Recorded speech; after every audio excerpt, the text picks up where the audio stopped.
Bangla medium ধারাবাহিকের নতুন পর্বে দেখা যায় যে ছদ্মবেশী দিগন্তকে ধমক দিয়ে অনন্যা বলে, তোমার রান্না করা খাবার খেয়ে যদি কেউ অভিযোগ করে তাহলে একটা টাকা তো পাবেই না, আর গলা ধাক্কা দিয়ে বের করে দেব।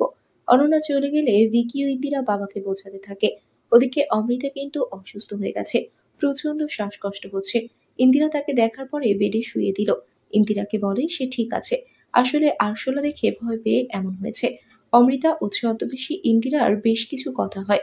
কৃষ বলে, তোমাকে চেনা চেনা লাগছে, মনে হয় তোমার কোলে উঠেছি। অনন্যা কিন্তু সবাইকে নিয়ে বলে, ইন্দিরা কিন্তু আমার সাথে চালাকি করছে, কারণ ইন্দিরা মিথ্যে বলছে।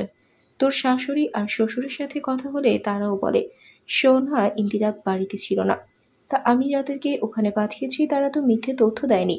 তাই আমার মনে হচ্ছে কেউ এ বাড়ি থেকে ইন্দিরাকে ফোন করে জানিয়ে দিয়েছে। আমি জানতে চাই কে সেই ব্যক্তি। নিজ থেকে যদি তোমরা কিছু না বলো তাহলে কিন্তু খবর আছে। তাহলে কি করবে এবার সবাই? বন্ধুরা, তোমাদের কি মনে হয়? এক্ষুনি একটি লাইক দিয়ে এবং কমেন্ট করে জানিয়ে দাও তোমাদের মতামত।